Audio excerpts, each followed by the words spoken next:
Salut tout le monde, j'espère que vous allez bien. Alors, en réponse à des interrogations de plusieurs personnes de ma communauté sur des informations reçues concernant le COVID-19, j'ai décidé de faire cette petite vidéo dans laquelle je vais vous parler de deux grands problèmes qu'entraîne la pandémie du coronavirus dans notre quotidien et comment y faire face. On y va? Alors, le premier grand problème, c'est la maladie en soi, c'est-à-dire le développement et la manifestation des différents signes et symptômes qu'on peut avoir lorsqu'on a été en contact avec le virus, parmi lesquels je cite une élévation de la température, une toux sèche, des maux de tête, une douleur au niveau de la gorge, certaines personnes ressentent même une douleur au niveau de la poitrine, une diarrhée, des maux de ventre. Et dans les cas les plus graves, on peut avoir une anosmie, c'est-à-dire la perte de l'odorat, une agueusie qui est la perte du goût, une anorexie qui est la perte de l'appétit, une dyspnée, c'est-à-dire des difficultés respiratoires. Cependant, il y a des personnes qui sont asymptomatiques, c'est-à-dire ces gens-là ne vont présenter aucun de ces signes et symptômes cités précédemment.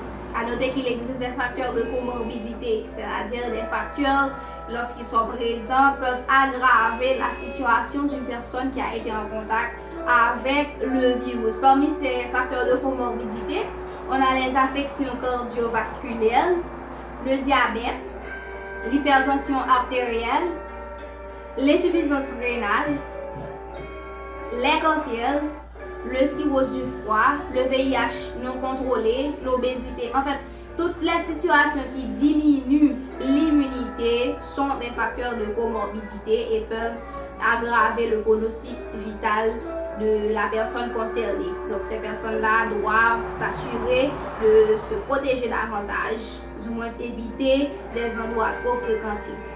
Donc dès le début de la maladie, il y a eu plusieurs gestes barrières qui ont été instaurés dans le but de prévenir la maladie. Parce que prévenir vaut mieux que guérir. Parmi ces gestes barrières, on a le lavage régulier des mains avec de l'eau et du savon. Pourquoi? Parce que la mousse qui est dans le savon aide à éliminer le virus. Et l'utilisation aussi des solutions alcooliques permet l'élimination du virus. Et il ne faut pas oublier de ne pas mettre les mains au niveau des yeux, du nez et de la bouche.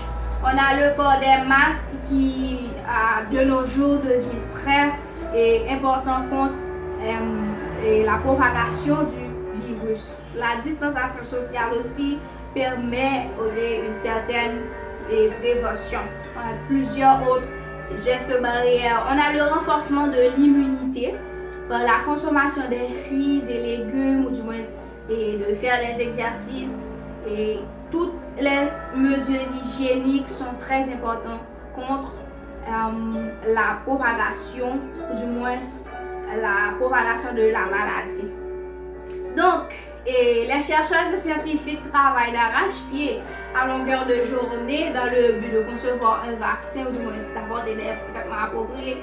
Et nous, les personnels de santé, nous faisons de notre mieux pour aider les personnes à surmonter la maladie. Tout ça pour parler du premier grand problème. Et maintenant, qu'en est-il du deuxième problème? Ce problème-là est encore plus grave parce que il comprend la panique, l'anxiété, l'angoisse, la peur, la coronaphobie qui est la peur de la maladie. Donc, ce problème-là doit être aussi prévu parce qu'à longueur de journée, sans même se rendre compte, il y a des tas de questions qui sont l'objet de nos pensées. Par exemple, est-ce que je vais attraper la maladie? Comment vais-je l'attraper?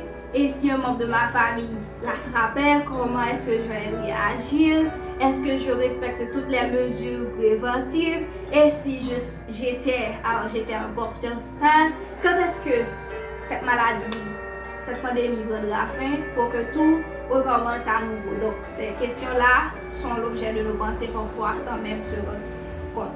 Donc, et comment y remédier? On a plusieurs moyens ou méthodes.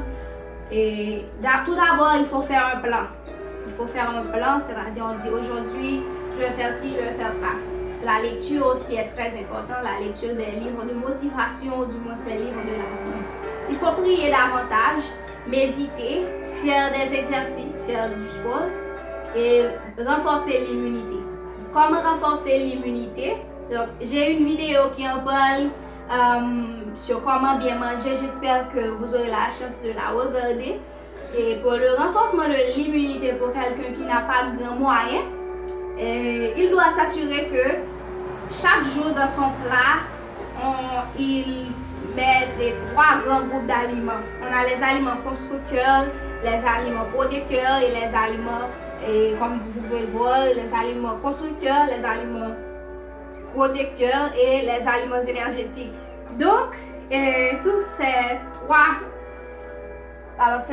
grands groupes doivent se trouver dans son plat. Comme je vous l'ai dit, j'ai une vidéo qui en parle. J'espère que vous aurez la chance de la regarder.